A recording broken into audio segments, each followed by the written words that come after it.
jalanan sunyi. Polisi arogan. Siswi SMA. Disangka mangsampuk, tamparan sang aparat justru menjadi kesalahan fatal. Ia tak tahu, di balik seragam putih abu-abu itu tersimpan insting petarung sabuk hitam. Saat kuda-kuda terpasang, sang pemburu berubah menjadi buruan. Pagi itu kondisi cuaca sangat cerah dan jarak pandang di jalan raya sangat jelas. Waktu menunjukkan pukul 6:30, saat yang sibuk bagi para pelajar dan pekerja untuk memulai aktivitas. Di sebuah halaman rumah, terlihat Alina sedang memanaskan mesin sepeda motor matic miliknya. Ia mengenakan seragam sekolah menengah atas yang rapi, lengkap dengan atribut sekolah yang terpasang dengan benar. Alina melakukan pengecekan rutin sebelum berkendara. Ia memastikan kedua kaca spion motornya terpasang lengkap dan berfungsi untuk melihat kondisi di belakang. Plat nomor kendaraannya terpasang jelas di bagian depan dan belakang, tidak ada modifikasi yang melanggar aturan pada fisik motor tersebut. Kondisi ban dan lampu juga dalam keadaan prima, menandakan kendaraan itu dirawat dengan sangat baik dan layak jalan. Gadis itu kemudian mengenakan perlengkapan keselamatannya dengan disiplin. Sebuah helm berstandar SNI dipasang di kepalanya, dan ia memastikan tali pengikat helm terkunci rapat hingga bunyi klik terdengar. Ia juga mengenakan jaket tebal yang menutupi seragam putihnya serta sepatu tertutup, sesuai dengan standar keamanan berkendara yang dianjurkan. Tidak ada satupun atribut keselamatan yang ia lewatkan pagi ini. Setelah merasa siap, Alina menaiki motornya dan menarik gas secara perlahan. Ia melaju keluar dari pekarangan rumah dengan tenang dan terkendali. Postur tubuhnya tegap saat berkendara, menunjukkan fokus penuh pada jalanan di depannya. Dengan kelengkapan fisik dan administrasi yang sempurna, Alina berangkat menuju sekolah dengan keyakinan penuh bahwa ia adalah pengguna jalan yang taat aturan. Alina memacu motornya di jalan raya utama dengan kecepatan yang stabil dan sesuai batas ketentuan dalam kota. Ia memposisikan kendaraannya di lajur kiri dengan konsisten, menolak untuk melakukan manuver zigzag atau menyalip kendaraan lain secara sembarangan. Fokus matanya lurus ke depan, mengawasi pergerakan lalu lintas tanpa terdistraksi oleh hal-hal di pinggir jalan atau gawai miliknya. Sikap berkendaranya menunjukkan kedisiplinan penuh terhadap tata tertib lalu lintas. Ketika mendekati sebuah persimpangan besar, lampu lalu lintas berubah menjadi merah. Alina segera melakukan pengereman bertahap dan menghentikan laju motornya secara total. Ia memastikan roda depan motornya berhenti tepat di belakang garis henti atau stop line. Ia tidak berusaha mencari celah sempit untuk maju ke depan zebra cross seperti yang dilakukan pengendara lain, melainkan menunggu giliran dengan sabar di posisinya yang benar.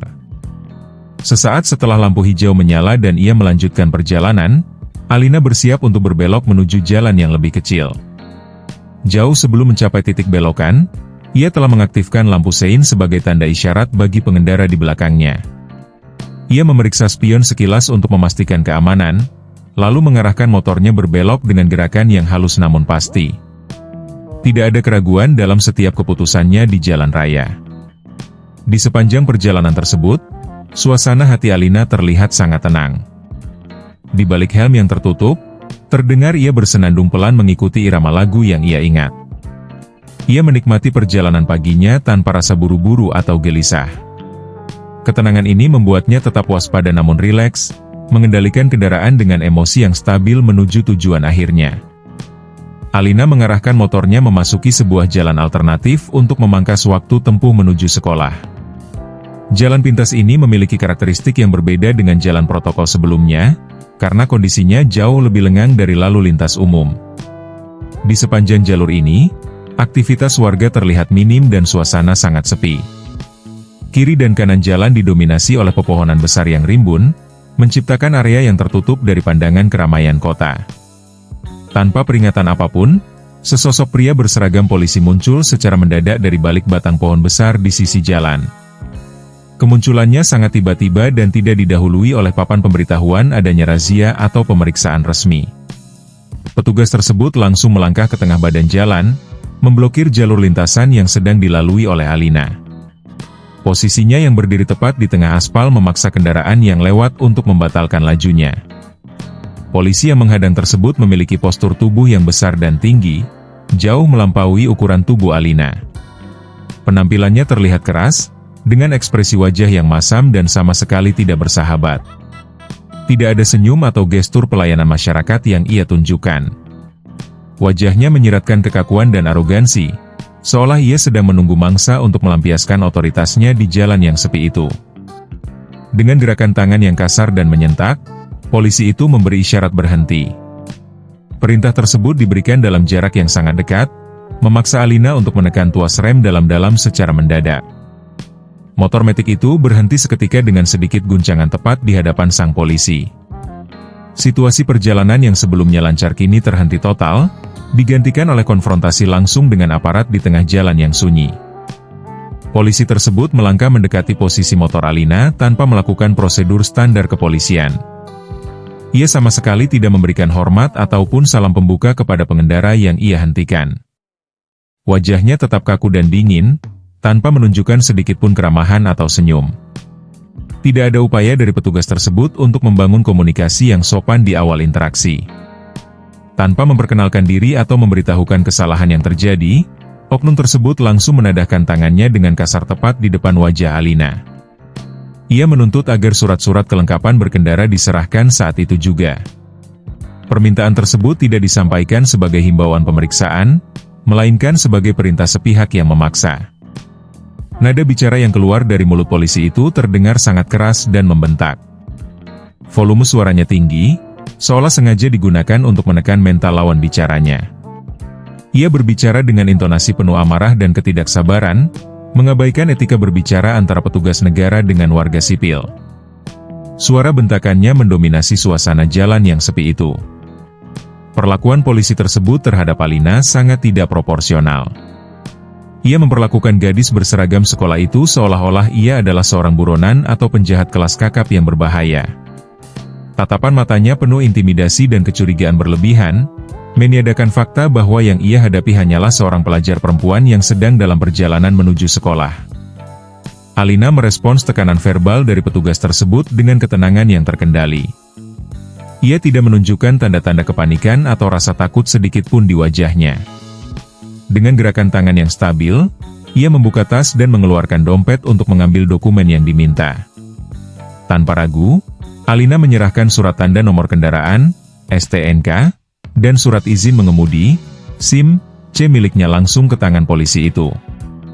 Kedua dokumen negara yang diserahkan tersebut memiliki status hukum yang sah dan aktif. Tanggal masa berlaku pada SIM miliknya masih berjalan panjang, menandakan ia memiliki kompetensi legal untuk mengemudi. Demikian pula lembar pajak pada STNK yang menunjukkan bukti pembayaran lunas dan masih berlaku. Secara administratif, dokumen-dokumen tersebut bersih dan tidak memiliki cacat legalitas sedikit pun. Sikap tenang yang ditunjukkan Alina bukanlah bentuk keberanian yang nekat, melainkan hasil dari rasa aman yang berdasar. Ia berdiri tegak menghadapi pemeriksaan tersebut karena ia menyadari posisinya berada di pihak yang benar. Tidak ada rasa bersalah atau kecemasan yang biasanya muncul pada pelanggar aturan. Alina menghadapi situasi konfrontatif itu dengan kepala dingin dan keyakinan penuh. Dasar dari kepercayaan diri Alina adalah pemahamannya bahwa ia tidak melanggar satupun pasal dalam undang-undang lalu lintas hari itu. Mulai dari kelengkapan fisik kendaraan, penggunaan atribut keselamatan, hingga manuver berkendara, semuanya telah ia lakukan sesuai prosedur standar. Karena fakta integritas inilah, ia merasa tidak ada alasan bagi polisi tersebut untuk menjatuhkan sanksi atau mencari-cari kesalahan padanya. Setelah mendapati bahwa seluruh dokumen administrasi lengkap dan sah, polisi itu tidak lantas membiarkan Alina pergi. Ia menahan surat-surat tersebut di tangannya tanpa berniat mengembalikannya segera. Fokus pemeriksaannya kini beralih sepenuhnya dari aspek legalitas pengemudi ke kondisi fisik sepeda motor. Ia bertekad mencari celah lain di luar aspek administratif untuk menahan laju gadis itu. Oknum tersebut mulai berjalan mengelilingi motor Alina dengan langkah pelan dan penuh selidik. Matanya menyisir setiap komponen kendaraan dari depan hingga belakang dengan tatapan yang berlebihan. Ia memeriksa bodi motor, lampu-lampu, hingga bagian kaki-kaki kendaraan secara detail. Gestur tubuhnya menunjukkan dengan jelas bahwa ia sedang berusaha keras menemukan sekecil apapun kesalahan yang bisa dijadikan alasan penindakan. Upaya mencari-cari kesalahan itu dimulai dengan tuduhan mengenai kondisi ban motor. Polisi tersebut menunjuk ke arah roda dan secara sepihak menyatakan bahwa ban yang digunakan Alina terlalu tipis. Ia mengklaim ukuran ban tersebut menyalahi aturan dan membahayakan keselamatan, sebuah tuduhan yang dipaksakan dan tidak berdasar fakta, mengingat ban tersebut adalah ban standar pabrik yang masih memiliki kembangan tebal. Pemeriksaan berlanjut ke hal-hal yang semakin sepele dan mengada-ada. Polisi itu membungkuk dan mempermasalahkan tutup pentil pada ban motor Alina. Ia menuduh komponen kecil penutup angin tersebut sebagai barang modifikasi yang tidak sesuai standar nasional. Argumen ini digunakan untuk memperkuat posisi tawar petugas, meskipun secara teknis tutup pentil tersebut berfungsi normal dan tidak melanggar aturan keselamatan manapun. Setelah upaya mencari kesalahan pada ban dan penutup pentil tidak membuahkan hasil yang logis, oknum polisi tersebut akhirnya mengambil langkah represif. Ia memutuskan secara sepihak untuk tetap melakukan penilangan terhadap Alina. Petugas itu mengeluarkan buku tilang dari sakunya dan mencabut pena, menandakan bahwa keputusan untuk menjatuhkan sanksi sudah final dan tidak dapat diganggu-gugat. Ia menetapkan satu target komponen spesifik sebagai dasar hukum tindakannya. Dengan telunjuk mengarah ke bagian belakang motor, polisi tersebut menyatakan dengan lantang bahwa knalpot kendaraan Alina adalah sumber pelanggaran. Ia menuduh komponen pembuangan gas tersebut tidak sesuai dengan spesifikasi teknis yang diatur dalam Undang-Undang Lalu Lintas. Argumen yang dibangunnya adalah bahwa knalpot tersebut merupakan barang modifikasi yang tidak memenuhi standar kelaikan jalan. Ia melabeli knalpot itu sebagai knalpot brong atau bising tanpa melakukan pengukuran alat sama sekali. Fakta di lapangan menunjukkan realitas yang bertolak belakang dengan tuduhan tersebut. Knalpot yang terpasang pada motor metik Alina adalah komponen asli bawaan pabrik atau Original Equipment Manufacturer, OEM. Secara fisik, bentuk tabung silencer dan leher pipanya masih utuh dan orisinal tanpa ada bekas pengelasan atau perubahan bentuk. Kode produksi dari pabrikan bahkan masih tercetak jelas pada badan knalpot tersebut, membuktikan keasliannya. Kebohongan tuduhan polisi itu semakin jelas dari segi suara yang dihasilkan. Motor tersebut mengeluarkan suara mesin yang sangat senyap dan halus, karakteristik khas motor standar pabrikan yang terawat. Tingkat kebisingannya sangat rendah dan berada jauh di bawah ambang batas desibel yang dilarang aturan. Namun, polisi itu mengabaikan fakta bahwa motor tersebut tidak menimbulkan polusi suara sedikit pun, dan tetap memaksakan pasal pelanggaran knalpot pada surat tilangnya. Alina menatap lembar surat tilang yang disodorkan ke hadapannya tanpa sedikit pun berniat untuk menyentuhnya.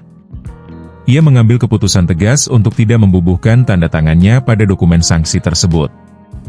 Penolakan ini ia lakukan secara sadar dan langsung di hadapan petugas. Ia menolak untuk mengakui pelanggaran yang dituduhkan karena ia meyakini bahwa prosedur penilangan tersebut didasarkan pada alasan yang dibuat-buat. Gadis itu menyampaikan keberatannya dengan intonasi suara yang sopan, namun terdengar sangat tegas dan tidak ragu-ragu. Tidak ada nada ketakutan atau kepanikan dalam cara bicaranya saat merespons intimidasi petugas. Ia menatap lurus ke arah mata polisi tersebut, mempertahankan kontak mata sebagai tanda bahwa ia serius dengan penolakannya. Sikapnya menunjukkan perlawanan yang terukur dan beradab, tanpa perlu menggunakan kekerasan verbal atau teriakan. Dalam argumennya, Alina menjelaskan fakta teknis mengenai kendaraannya secara rinci. Ia menyatakan dengan lantang bahwa sepeda motor yang ia kendarai berada dalam kondisi 100% standar pabrikan tanpa ubahan apapun.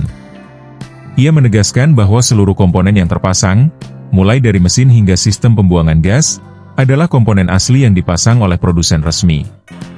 Ia mematahkan tuduhan modifikasi ilegal dengan klaim orisinalitas kendaraannya. Alina menutup argumennya dengan menunjukkan pemahamannya terhadap hukum yang berlaku. Ia menegaskan kepada petugas tersebut bahwa ia telah membaca dan mengerti isi Undang-Undang Lalu Lintas serta Angkutan Jalan. Ia paham betul mengenai batasan teknis dan spesifikasi kelaikan jalan yang diatur oleh negara. Karena pengetahuannya itu, ia tahu persis bahwa dirinya berdiri di atas hukum yang benar dan menolak untuk dikriminalisasi atas kesalahan yang tidak ada. Bantahan logis yang dilontarkan oleh Alina memberikan dampak langsung pada harga diri oknum polisi tersebut. Ia merasa sangat terhina karena otoritas seragamnya didebat secara terbuka oleh seseorang yang ia anggap hanyalah anak kecil berseragam sekolah putih abu-abu. Bagi oknum tersebut, perlawanan verbal dari seorang pelajar perempuan merupakan bentuk pembangkangan yang merendahkan posisinya. Egonya terusik keras karena ia tidak menyangka akan mendapatkan perlawanan intelektual dari target yang ia anggap lemah. Sebagai respons atas rasa tersinggung itu, oknum tersebut langsung menaikkan volume suaranya secara drastis. Ia meninggalkan nada bicara prosedural dan beralih sepenuhnya ke intonasi tinggi yang penuh amarah. Teriakan kasar dan bentakan keras keluar dari mulutnya, bertujuan untuk memotong kalimat Alina dan membungkam gadis itu agar berhenti berargumen. Ia menutup ruang diskusi rasional dengan ledakan emosi, berusaha mendominasi situasi melalui kekuatan suara. Polisi itu kemudian melancarkan taktik intimidasi psikologis untuk menekan mental Alina. Ia memajukan badannya mendekat ke arah gadis itu dengan gestur yang agresif, menggunakan keunggulan postur tubuhnya yang besar untuk menciptakan rasa terancam. Matanya menatap tajam penuh permusuhan, berharap gadis itu akan mencium ketakutan dan segera tunduk pada perintahnya. Tujuannya jelas bukan lagi untuk penegakan hukum, melainkan memaksakan kepatuhan mutlak melalui teror mental. Puncak dari intimidasi tersebut adalah keluarnya sebuah ultimatum berupa ancaman penyitaan aset. Dengan nada mengancam, oknum itu menyatakan akan menyita dan mengangkut sepeda motor Alina ke kantor polisi jika gadis itu terus membantah dan tidak mau menandatangani surat tilang. Ia menjadikan penyitaan kendaraan sebagai senjata terakhir untuk mematahkan perlawanan Alina. Ancaman tersebut dilontarkan secara sepihak sebagai konsekuensi berat yang harus ditanggung jika Alina tetap bersikeras pada kebenarannya. Meskipun ancaman penyitaan kendaraan telah dilontarkan dengan keras, Alina tidak menunjukkan tanda-tanda akan mundur dari posisinya. Ia tetap berpegang teguh pada pendiriannya semula bahwa penilangan tersebut tidak memiliki dasar hukum yang sah. Sikap tubuhnya tetap kaku dan wajahnya tidak menyiratkan keraguan sedikit pun. Ia mengabaikan intimidasi verbal tersebut dan menolak untuk memberikan kepatuhan buta yang dituntut oleh sang polisi. Alina memutuskan secara sepihak untuk mengakhiri interaksi yang dinilainya sudah tidak produktif tersebut. Ia menganggap perdebatan itu telah menemui jalan buntu karena pihak petugas tidak menggunakan logika maupun aturan yang benar. Dengan gerakan cepat, tangannya terulur ke arah kontak motor, berusaha mengambil kembali kunci kendaraannya. Niatnya jelas, ia ingin segera menyalakan mesin dan meninggalkan lokasi itu untuk melanjutkan perjalanannya ke sekolah. Tindakan Alina yang berusaha pergi begitu saja memicu ledakan emosi yang tak tertahankan pada diri oknum polisi tersebut. Ia merasa otoritas dan harga dirinya dilangkahi secara terang-terangan oleh seorang gadis remaja di hadapannya. Kesabarannya yang sedari awal sudah tipis kini habis sepenuhnya melihat gestur pengabaian dari Alina. Ia tidak membiarkan targetnya lolos begitu saja tanpa konsekuensi atas apa yang ia anggap sebagai sikap pembangkangan. Respons fisik terjadi seketika itu juga. Sebelum Alina berhasil menguasai kuncinya sepenuhnya, polisi itu melakukan gerakan agresif untuk menghentikannya. Tangan besarnya menyambar dengan cepat dan mencengkeram pergelangan tangan Alina. Cengkeraman itu dilakukan dengan tenaga yang sangat kasar dan kuat, menahan pergerakan gadis itu secara paksa dan mengubah konfrontasi yang semula hanya adu mulut menjadi kontak fisik yang berbahaya. Ketegangan di pinggir jalan sepi itu mencapai titik puncaknya.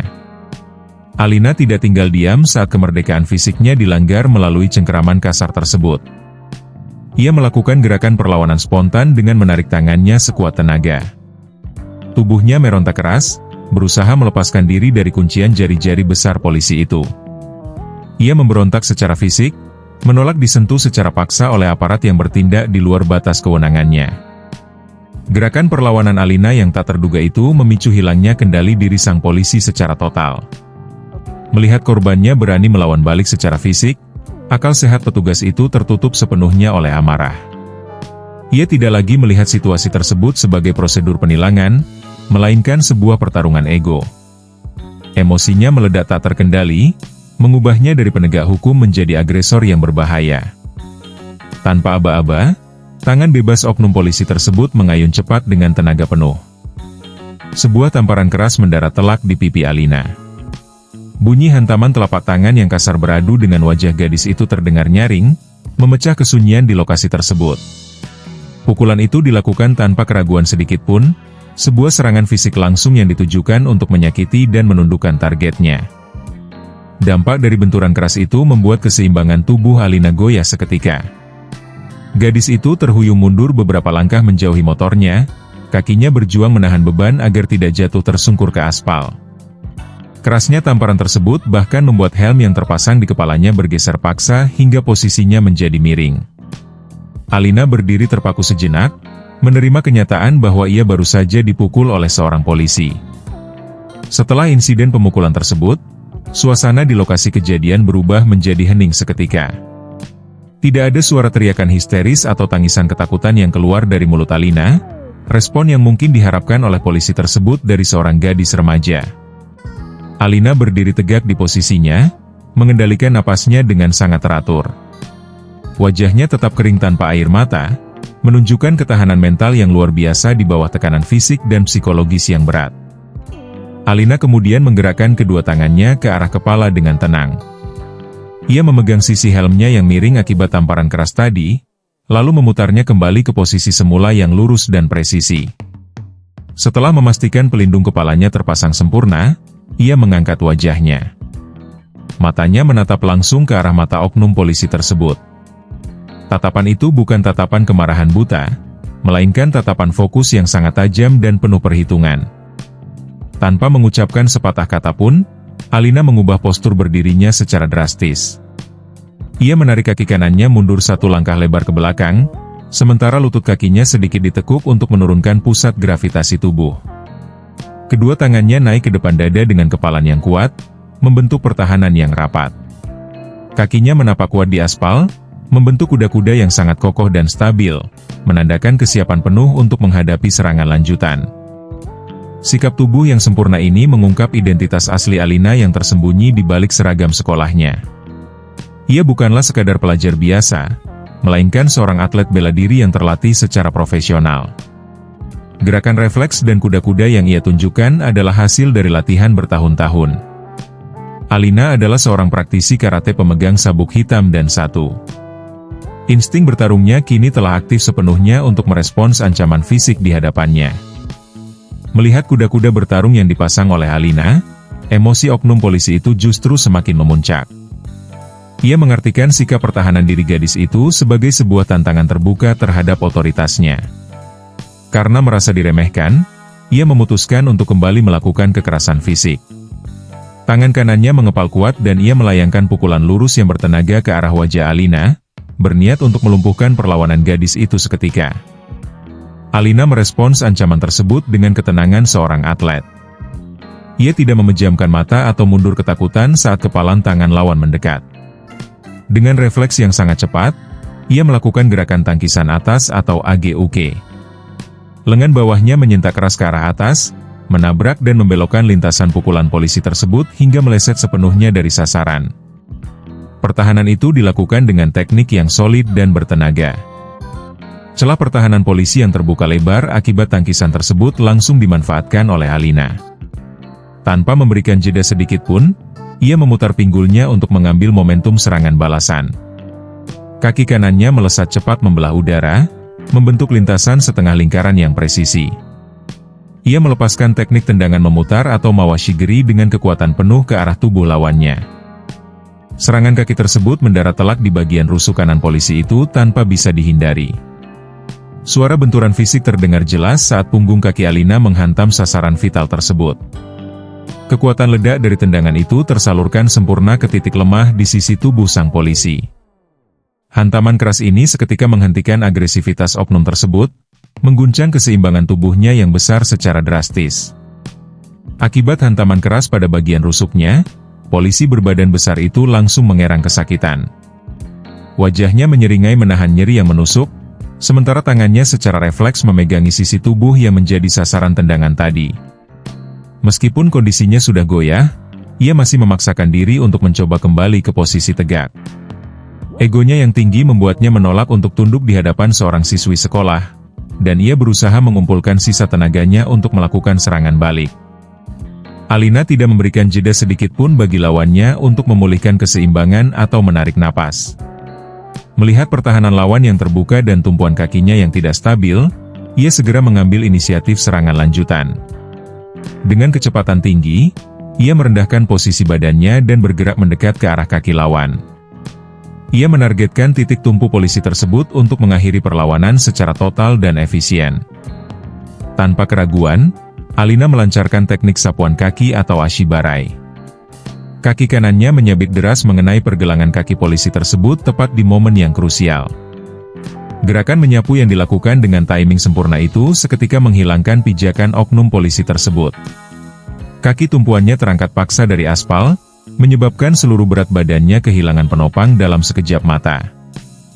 Hukum gravitasi bekerja seketika. Tubuh besar dan berat milik polisi itu terbanting keras menghantam permukaan jalan aspal yang keras. Bunyi debuman tubuh yang jatuh terdengar sangat jelas dan menyakitkan. Polisi itu kini terkapar di tanah dengan posisi telentang, matanya terbelalak karena syok dan rasa sakit yang menjalar di sekujur tubuhnya. Ia mencoba menggerakkan badannya untuk bangun, namun sistem sarafnya merespons dengan lambat akibat guncangan hebat, membuatnya lumpuh tak berdaya di hadapan gadis yang baru saja ia remehkan. Alina menarik napas panjang untuk menormalkan kondisi fisiknya, lalu segera merapikan seragam sekolahnya yang sedikit berantakan akibat perkelahian singkat itu. Ia menepuk-nepuk bagian baju dan roknya dengan cepat untuk menghilangkan debu serta meratakan lipatan yang kusut. Pandangannya kemudian tertuju ke aspal tempat dokumen-dokumen kendaraannya berserakan.